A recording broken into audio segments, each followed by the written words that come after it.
All right, Shabbosai, good morning, good morning. Let us begin. Beautiful daf ahead of us today. Short daf, beautiful daf. Begin by thanking all of our sponsors. Just had it here a moment ago, I'm sorry. To thank our Talmud Torah sponsors for the month of Kislev. To thank Josh and Becca Friedman for dedicating all the shurim this month. Le'ilu Nishmas Josh's Fadi Yisrael Yehuda, B'Rav Chaim Rafael. To thank Simi and Malka Esterson for dedicating all the shurim this month in memory of their parents. Yitzchak Leib Ben Aaron HaKohen, Sarah Rachel Bas Baruch Avram, Hinda Bas Henech Ephraim, and in the zuchos of the continued health and nachas from Mr. Morton Esterson Admeh Ve'esrim Shalom Tovos. To thank the Pepper family for dedicating the shurim this month in commemoration of the yard site of Shmuel's brother Yosef Pepper, Yosef David Zichron Levracha Ben Yaakov. To thank our week of learning sponsors, Hillary and Akiva Kent, in memory of Hillary's father, Tzvi Hirsch Ben Chanoch, and to thank our Daf Yomi sponsors, beautiful sponsor, David and Malki Kramer, in honor of the Daf Yomi shift for making a siyum on Art Scroll Nedarim Volume 1. This is the first. And beginning Art Scroll Nedarim Volume 2, and with Hakaras Hatov, to the shir, for the enthusiasm each and every day. And Baruch Hashem, we've completed 29 Art Scroll volumes in the past 3 years. Beautiful, beautiful. Sounds like a commercial. Baruch Hashem, right? And you can order here, right? So let's say we thank the Kramers for that beautiful dedication. Hallelujah. We should be Zochem Yiras Hashem to finish many more volumes together.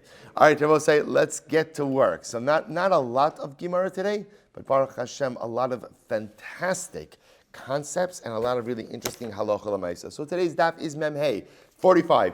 We are picking up at Yiras Hashem on 44b. 44b at the Mesa. We actually did the Mesa yesterday, but let's just pick up there again. 1, 2, 3 lines down. So we'll say, so just to reorient ourselves a little bit.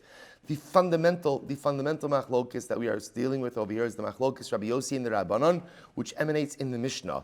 That machlokis ultimately again is talking about the mechanism of hefker. Very quickly, the Rabbanon hold once you make something hefker, just the declaration of hefker, it has left your ownership. Rabbi Yossi, it never really leaves your ownership until when? Until ultimately again someone else acquires it. The nafkamina between those two opinions was the case in the Mishnah. Reuven made a neder that Shimon can't benefit from him. They're traveling together. Reuven has food. Shimon doesn't have any food. Reuven wants to get food to Shimon, but he doesn't know how. The Rabbanan say, just put it down, make it hefker. Shimon can pick it up. Rabbi Yossi says, no, that's not the way it works. Hefker does not work that way. Hefker will require ultimately a third party to acquire, because again, according to Rabbi Yossi, if Shimon picks it up and acquires it, quote unquote, from hefker, really, he's acquiring it directly from Reuven, which is a problem with the neder. So we'll say we then saw the Gemara dealt with the svar of Rabbi Yossi. We had a brisa, then we had a machlokus in Ula and Reish Lakish. Ultimately, again, how to understand the brisa. Good. So that's the summary. Let's pick up. Meisi the Gemara is the kasha hamafkires karmo Ula shachar amadu batzro. So let's listen to this. A person makes his vineyard hefker. Okay, so this is a case of hefker. I make my vineyard hefker. Now something interesting happens the next morning. Ulama ulashachar, the next morning, amad ubatzro. I come and I harvest the field. Now I will say, the shaila that's really coming up over here is, what's happening when I harvest the field? Am I just providing a service for a hefker field, or am I effectively reacquiring that field? That's the fundamental issue involved over here. So what's the halacha? Chayiv beperet uba ololos uba shichacha uba peah. So we'll say I am chayiv in peret ololos shichacha peah. So again, we discussed all of this yesterday. So we'll say peret and ololos represent, the different tzedakahs that you have to leave in a field. Just like again, by a field there's leket, there's shichacha. If you drop a stalk, you drop a bushel. So too again, by peret and ololos, peret is if you end up leaving grapes on the vine. Ololos are underdeveloped clusters that if you did not go ahead and pick them, you leave them on the vine. See, interestingly enough, in this case, if I made the vineyard hefker and then I go back and I harvest it, so the vineyard is subject to the halachos of peret and ololos, shichacha and peah, but pater from meiser. Now, I will say, if you take a quick look at the Ran, so the Ran, we actually did this yesterday, but just to kind of catch us up, the Ran is 2, 4, 6, 8, 10, 11 lines up from the bottom. So may say mafkir is kamar ulu shachar amaru batzro chayve parit to olos of shicha peah mishum The afagav, the hefker, pater mikulu. Now, boss, here's what's interesting. Generally, we would assume that a field that is hefker, in other words, one of the things we've seen is that a field that is hefker is what?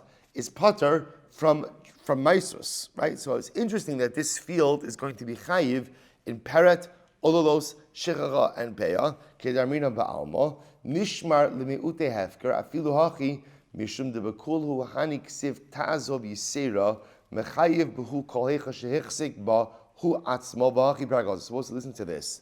The idea over here is peret, ololos, peret, ololos, shechacha, and peah are unique. Why are they unique?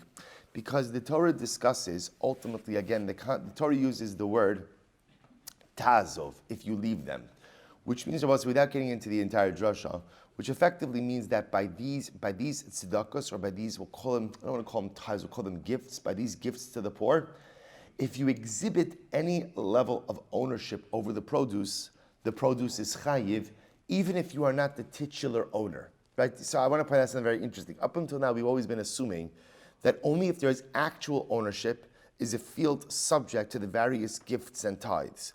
What we're now seeing is that in the world of gifts and tithes, there's titular ownership, and there's, I guess, what we'll call, for lack of a better term, circumstantial or perceived ownership, which is, for example, so in this case over here, I made my vineyard hefker, but then the next morning I'm harvesting it. So I will say, am I the owner? Am I the owner of the vineyard? Am I the owner? No. Why? I made a hefker. Do I look like the owner? Absolutely. Why? Because I'm harvesting it. So what's interesting is like this. So let's say, for example, Meiser. Meiser is the din in titular ownership. Who has title? Who actually owns it? If you don't own it, the field is not subject to Meiser. Yet, interestingly enough, Peret, Ololos, Shechacha, and Peah is not a din in titular ownership, but rather it's a din in circumstantial or perceived ownership. So because I am the one who is harvesting this over here, and again I will say that's a drasha that's based on the psukim themselves. Fine. So I will say if you take a look at the next round, pater min ha'maiser, techemid lo ksiv ha'maiser ta'azov yisera lo shnahu v'lo shna achar de pater. Fine. So I will say it says the Gemara, so that's the case. Bishlama le'ula. So according to Ula, I will say this makes sense. The Rabbanan katani la. The Rabbanan are the authors ultimately again of this particular brayso. V'daraisa katani la, and this is in line with biblical law. So take a look at the Ran again, second wide line in the Ran.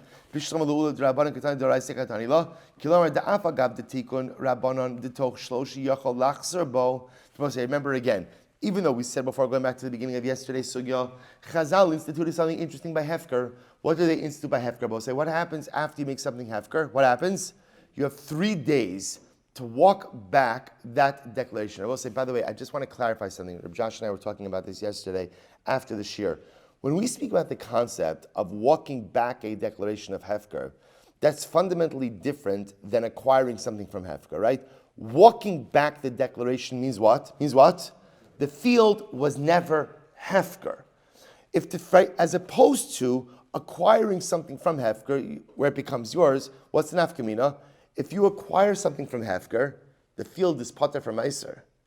If you walk back your declaration of Hefker, it was never Hefker. If it was never Hefker, then of course it's subject to all the different Truma, which we'll call it Meisrus. So listen, now watch this. So it says the Gemara, this statement makes sense according to Ula. Why? Back to the Ran. Kilomar, da'afa gav the tikkun rabbanan toch shlosh yachol lachzer bo. Even though Chazal said within 3 days, you have the ability to walk back your declaration of Hefker. The chayvan shekain ki zacha b'hu chay b'maiser midrabanan. So afilu hachi ki asya hach alibayu shapir deposit to come midaraisa katani. Aval midrabanan einachinam dechay. So we'll say, listen to this. See, here's what's driving the Gemara. So let me get this straight. I have a vineyard. I made it Hefker. So we'll say, now what happens? The next morning, I go back and I harvest it. Now we'll say, harvesting is a proprietary act. We said before that halacha l'maisa, you could walk back your declaration of Hefker within the first 3 days, which sounds like if I perform a proprietary act within the first 3 days, by definition, I have voided my Hefker declaration. So Ula says like this. Ula says, at the end of the day, that is a din d'Rabbanan. Mid-Araisa, once you make something Hefker, we'll say what happens, what's the halacha? It's Hefker. It's hefker. There's no 3 days. It's Chazal who walked in and said the 3 days. Well, so remember again, we saw this in yesterday's stuff. Why did Chazal put that 3-day window? Why did they put that 3-day window? Because the people are trying to exploit the hefker system. Really what Chazal were saying is, by the way, if you make something hefker and you reacquire it in 3 days, that hefker declaration is void. Because that shows you were just trying to, if you, the owner, were just trying to exploit the loophole. So the way they phrase it is if you make something hefker, you could walk it back within 3 days, making it as if, almost as if like I have had a change of heart. In reality, it's not about my change of heart, it's about me trying to exploit the system. That's what's happening over here. So according to Ula, therefore, what the Gemara is saying is like this, Midarai, so when you make something hefker, it's hefker. It's hefker. And therefore, again, if you go ahead and you reacquire it, right? Ultimately, again, when it says that I'm sorry. So therefore, again, according to Ula, ultimately, again, mid da'oraisa this will work, but mid rabbanan, ultimately, again, it will be chayiv. However, elal Reish Lakish, amai pater min amaiser. But according to Reish Lakish's interpretation of from yesterday, ultimately, again, why would it be pater from maiser? It should be chayiv in maiser as well. Amar lecha, Reish Lakish will say to you, ki amri ana l'Rabbi Yossi. Right? Ultimately, again, Reish Lakish will say, my opinion is in accordance with Rabbi Yossi, ha Rabbanan hi. But this ultimately, again, reflects the view of the Rabbanan. Fine. Top of Memhei. Rabbi Yossi will say, now watch this. Another possibility. Now we'll say, again, the challenge with these Gemaras, even though the dapim are short, I will say almost every single one of these pieces is a machlokes between Rashi and the Ran about how to read the Gemara, which makes it very complicated because it's almost as if they're reading two different Gemaras. So in this Ibais Ema, I'm going to point you in the direction of Rashi. So Rashi says, what's the Ibais Ema? Ki pligi, Rabbi Yossi alayo dirabanan da amri lo havi hefker. So we'll say, now let's take a step back. See, according to Rashi now, the Gemara is shifting. According to the Ran, this Ibais Ema is how to interpret the Braisa. According to Rashi, the Ibais Ema is in the fundamental machlokes Rabbi Yossi and the Rabbana. So I'm more excited to read it according to Rashi, because I will say what this does is it closes out the sugya beautifully. Remember again, how did we get into this whole situation, right? I've been asking myself that question for 2 days, right? How did we get ourselves into this? So I'll say, remember again, like I said before, this whole thing began with a machlokes Rabbi Yossi and the Rabbanon. What's the machlokes Rabbi Yossi and the Rabbanon? What's the machlokes? Ruvain made a neder. Ruvain said, Nedar, Shimon, you can't benefit from me. Ruvain and Shimon are now traveling together on the road. Ruvain has food, Shimon doesn't have food. Ruvain wants to somehow get food to Shimon, but he can't. Because again, if he gives food to Shimon, then Shimon is benefiting from Ruvain. So the Rabbanan say, no problem, Ruvain, put the food down on the ground, say, this is hefker. Walk away. You don't even have to walk away. Right? Just say it's hefker. Shimon could come along and take it. Rabbi Yossi says, no. That's not, that doesn't work. That doesn't work. So we'll say, now watch this. The Gemara says, maybe their machlokes is in Mitzias. Watch this. Ibai Sema, had the afgrei ba'an pei tren, v'had the afgrei ba'an pei tlasa. Ooh, maybe I will say their machlokes ultimately is how you're making the object hefker. Rabbi Yossi is talking about a case where you're only making it hefker in front of two people. Making something hefker in front of two people is not going to work. The Rabbanon, on the other hand, hold the case where you're making it hefker in front of three people. So I will say, so maybe they're really not arguing about the mechanics of hefker. They're arguing about the number of people in front of whom you made your hefker declaration. So the Rabbanon are talking about a case where you're making hefker in front of three. That'll work. Rabbi Yossi says we're talking about a case where you're making it hefker in front of two. That will not work. We'll say, take a look at the rush for just a moment. We'll say, top rush, right-hand column. Va'asi shapek Rabbi Yossi hadi ka'amr b'maslisin delo havi hefker ad asli yadzocha hani mili ba'ape trey. When Rabbi Yossi says that the item that's hefker does not become the property of the person who acquires it until it comes to his hand, that's talking about a case we made the item. Ruven made the item hefker in front of two people. Ava ba'ape tlasa dahave hefker mefursam mod Rabbi Yossi diyatza merushuso dahave hefker upatra min hamaiser. Wow. I will say, so now what we're saying is like this. Maybe the machlokes is not really a machlokes in the mechanics. I mean, it is a machlokes in the mechanics of hefker, but it's a machlokes in mitzias According to the Rabbanan, the case is where, according to Rabbi Yossi, let me say, the case is where there are two people who are present. Making something hefker in front of two people, I will say, is, in the words of the Rush, not mefursam. It's not public. We're going to discuss it with the means in a moment. And because it's not public, therefore, again, it doesn't really leave the ownership of Ruvain until it gets to the hands of Shimon. That, says Rabbi Yossi, is a problem, right? That's a problem in our case. Why? Because if the object in question, the food in question, does not leave the domain of Ruvain until it gets to the hands of Shimon, then it turns out that what? That Ruvain is giving something to Shimon, and that's a violation of the neder. But even Rabbi Yossi would agree that when the hefker is made in front of three people, then it's mefursam, then it's public. That item leaves the ownership of Ruvain in totality at the time of the declaration, and therefore Shimon would be able to go ahead and take possession of it without being in violation of the neder. Incredible. So I'll say, so now watch this. The Gemara says, Rabbi Yochanan, Rabbi Shimon Yotzadok, because Rabbi Yochanan says this in the name of Rabbi Shimon Yotzadok, Kala mafkir b'fnei shlosha havi hefker. If you make something hefker in front of three people, it's hefker. B'fnei shnayim lo havi hefker. In front of two people, it's not hefker. So we'll say, fascinating distinction between making hefker in front of two versus, we'll say, now take a look at the Ran. So we'll say, so the Ran is in the wide lines, 2, 4, 5 lines into the wide lines. When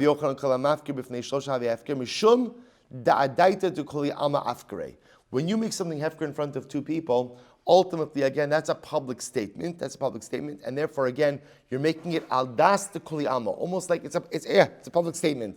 B'fnei shnayim lo havi hefker. I'll say, listen to this. The chivan deleka kala adaita dido b'lachud afkarei v'dami lematana. So we'll say, this is absolutely fascinating. What the Ran posits is like this. When you make something hefker in front of two people, there's not really a publicity to it. Not a publicity to it. If there's not a publicity associated with it, I will say, the world doesn't know about it. What is that like? That's like a matana. It's like you're giving a gift. In front of three people, there is a publicity to it. Where there's a publicity to it, that's hefker. I will say, so now everyone knows, so to speak, right? Three people have a call. Everyone knows that I've made this hefker. That's hefker, because now the public, so to speak, knows the item is ownerless and anyone could take it. You say it in front of two people, that really lacks the element of publicity. Because it lacks the element of publicity, it's not really hefker. What do I call that?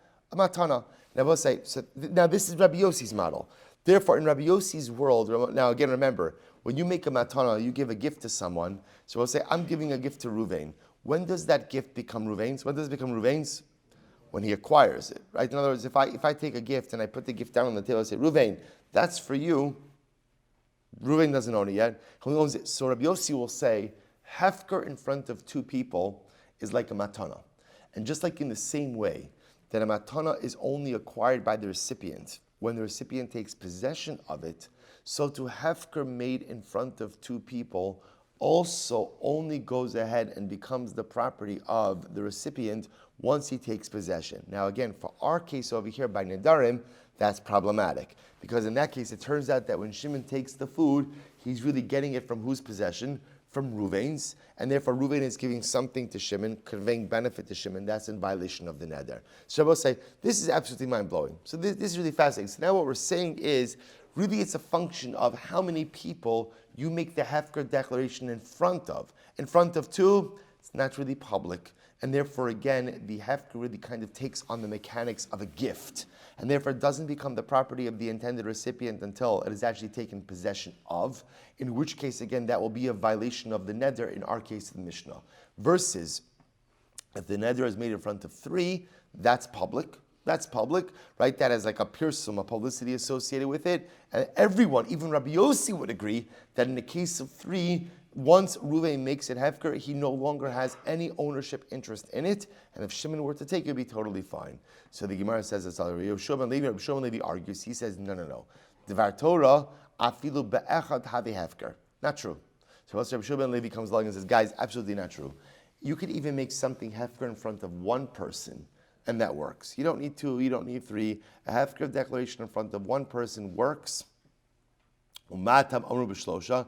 So we'll say, so why does the number 3 come up at all in the context of hefker? In other words, if you can make something hefker in front of one person, why does 3 come up? So this is actually absolutely incredible. Kidei she'eh echad zocha ushnayim me'idin. So I will say, here's what's interesting. Why does 3 come up? 3 comes up, I will say, because 3 is a good number. Why is 3 a good number? Because I will say, listen to this. If you have 3 people who are there, then 1 could acquire the item, and 2 can testify about the fact that the 1 acquired it. So we'll say, so 3 is just a nice number to have for the hefker process because it's like one-stop shopping, right? So assuming 1 of the 3 acquires the item, you now have 2 independent witnesses to corroborate the fact that 2 is the present owner. But Rabbi Shmuel ben Levi says, while 3 is nice, at the end of the day, not necessary. A hefker declaration becomes effective even in the presence of one individual. I will say, if you take a look at the Ran, 3 lines are from the bottom. Ule'inyan halacha. So how do we paskin in this area? So the Ran says, "Naktinun Rabbi Shmuel ben Levi." Paskin Rabbi Shmuel ben Levi. Damar dvar Torah filu be'echad have hefker umatam amru b'shlosha kadei she'echad zocha shnayim meidin hilchach medivrei sofrim eno hefker ad sheyafker b'fnei shlosha. So we'll say, here's what's interesting.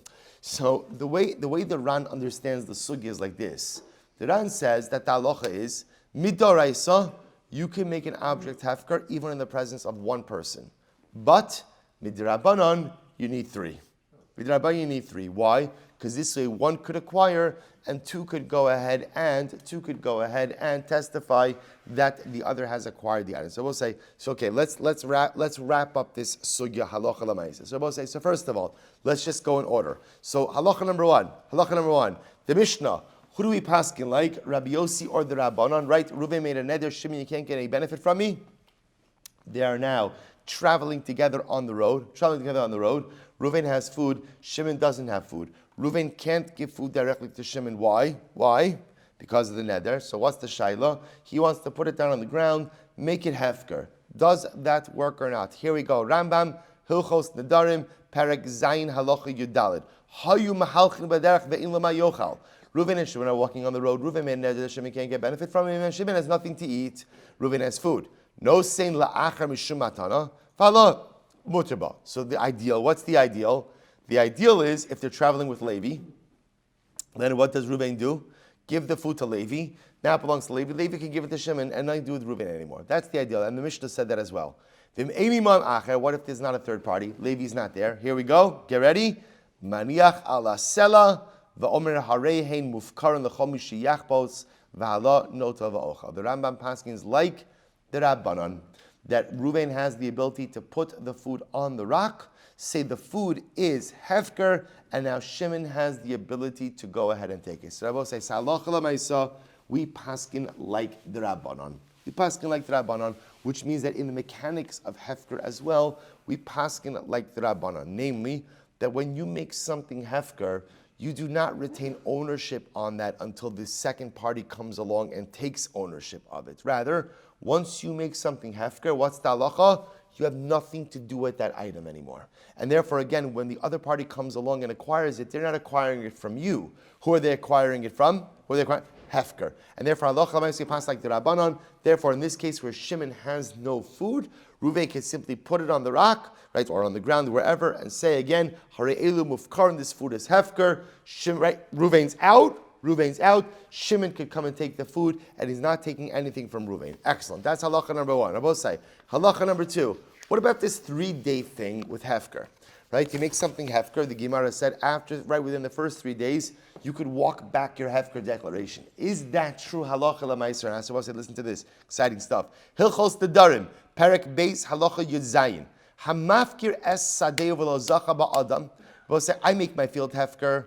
No one else has claimed the field. Kol shloshi yamim yachol achzer bo. I will say, for the first 3 days after you made it hefker, you could walk back your declaration. I will say, so to be clear, what does this mean? Not that you made it hefker, you could reacquire it from hefker. Of course, you could reacquire anything from hefker. What it's saying is, for the first 3 days after you made the declaration, if you reacquire that field, or you could reacquire that field and void your hefker declaration. I will say now, there are 2 ways to read that statement. After you make a field hefker, within 3 days, if you reacquire it, you can make that declaration void, or to say a little bit differently, if you reacquire that field within 3 days, you have what? You have voided your Hefker declaration, right? Why have you voided your Hefker declarations? Once again, to avoid exploitation, right? I will say, right, 2 ways to read this statement. I make my field Hefker. First way to read it is, within 3 days, I can walk back. I could void that Hefker declaration by reacquiring the field.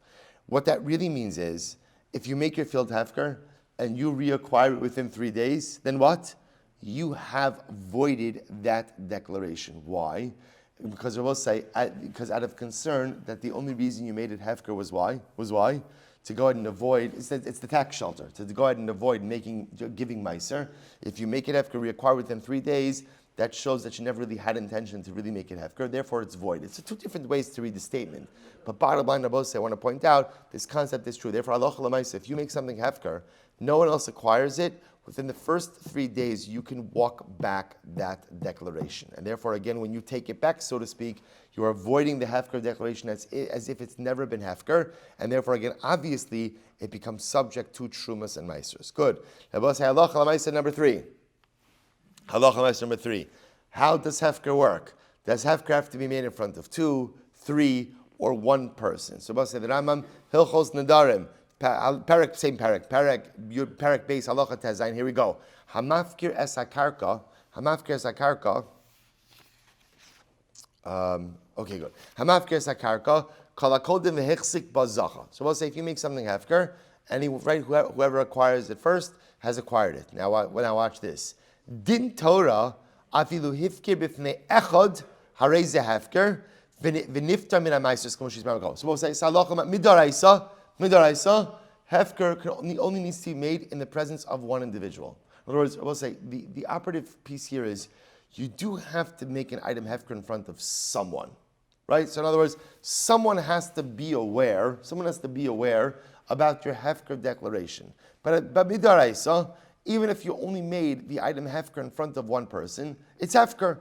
And therefore, by extension, the item is now potter from Maisrus. Aval, here we go, midivrei sofrim, Eino hefker ad sheyafker b'fnei shlosha kedei sheyeh echad zocha imratza v'ashnayim mu'idim.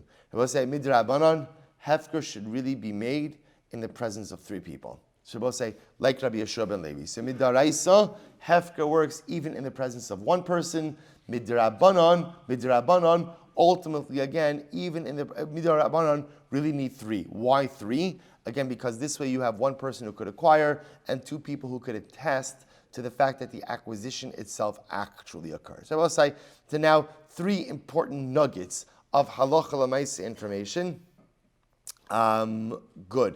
All right, this is interesting, other interesting piece, but let's go weiter.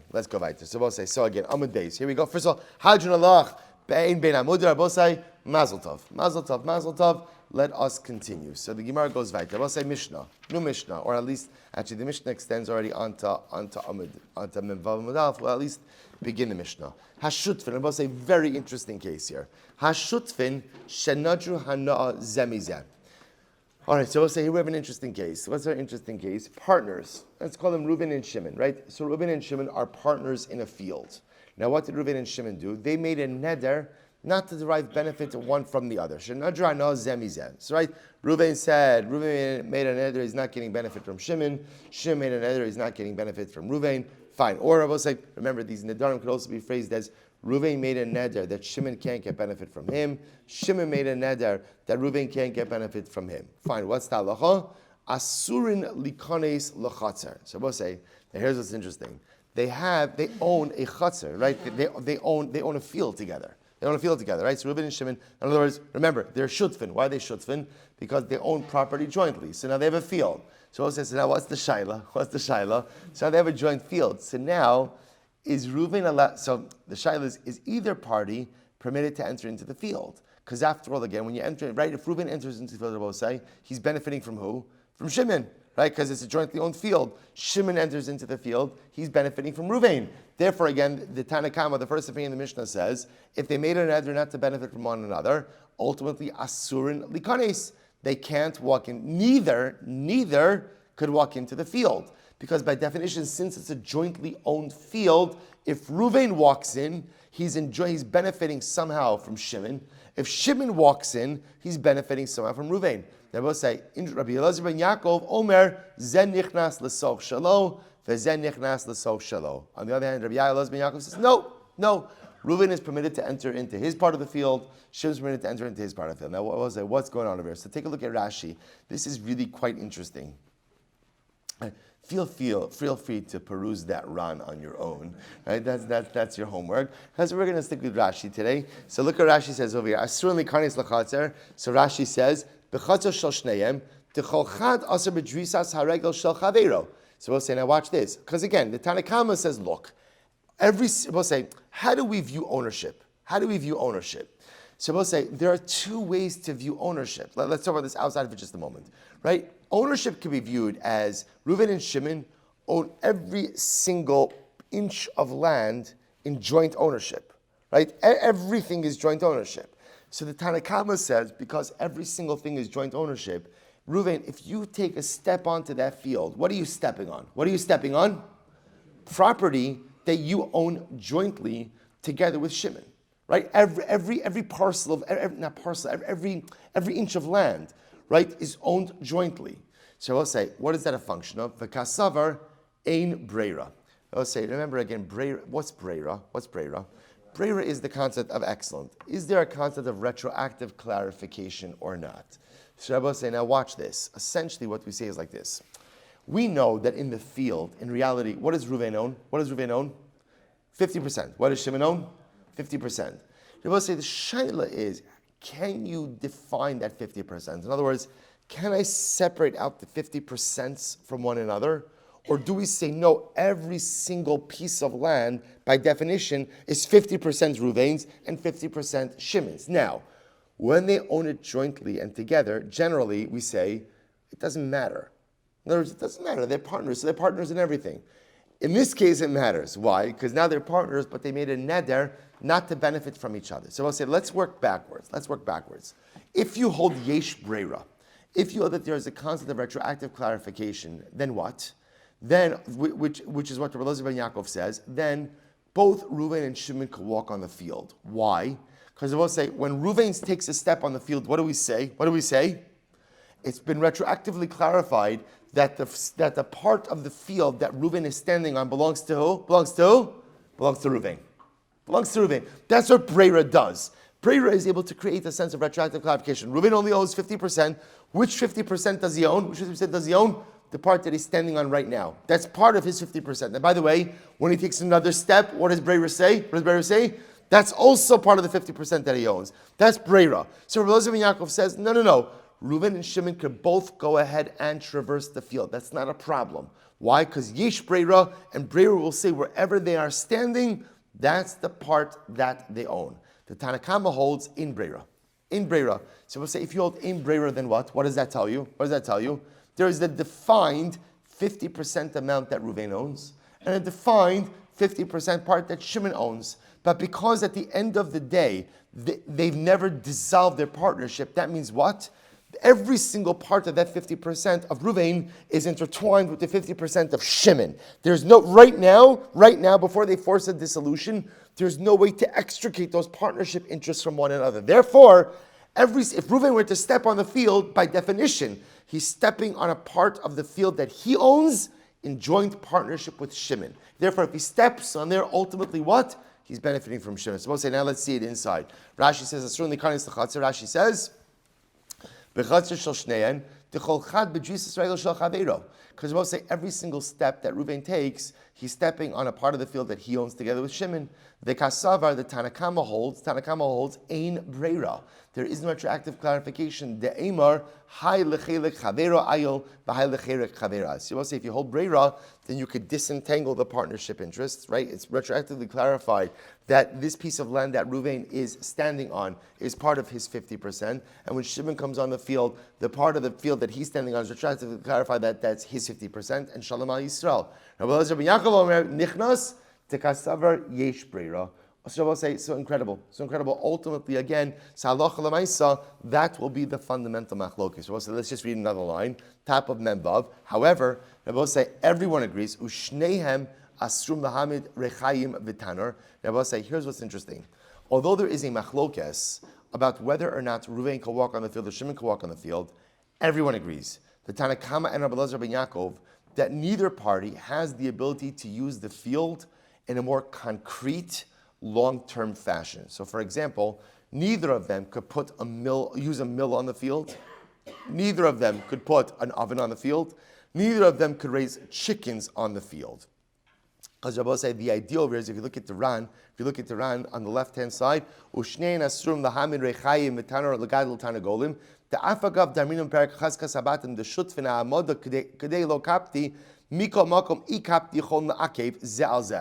Now, we're going to see in general field ownership, partners are not makbid on each other. So, in other words, Reuven and Shimon are partners.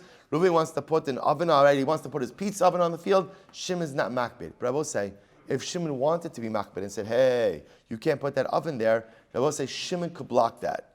Because Shimon could block it, therefore, in this case of where they're mudr hana from one another, you can't, essentially what the Mishnah is saying is, neither partner could do something that the other partner could technically block under normal circumstances. So halacha l'maisa, whereas there is a machlokes regarding the ability to walk on the field, everyone agrees that any more intense usage is going to be usher under this particular circumstance. Rabbi say, shkoyach. We'll stop over here for today. What a week of beautiful accomplishment. Mazdam, I'm finishing the parak. Mazdam, I'm beginning the new parak. Rabbi say, shkoyach.